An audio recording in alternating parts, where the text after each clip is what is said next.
বিতর্কের মুখে একীভূত ৫ ব্যাংকের আমানতকারীদের ২০২৪ ও ২০২৫ সালের জন্য মুনাফা না দেওয়ার সিদ্ধান্ত প্রত্যাহার করেছে বাংলাদেশ ব্যাংক।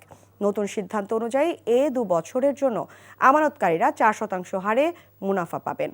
এছাড়া চলতি বছর থেকে বাজার ভিত্তিক মুনাফা কার্যকর হবে। বর্তমানে ব্যাংকটির মুনাফার হার ৮.৫%-এর কাছাকাছি ঘোষণা করা হয়েছে।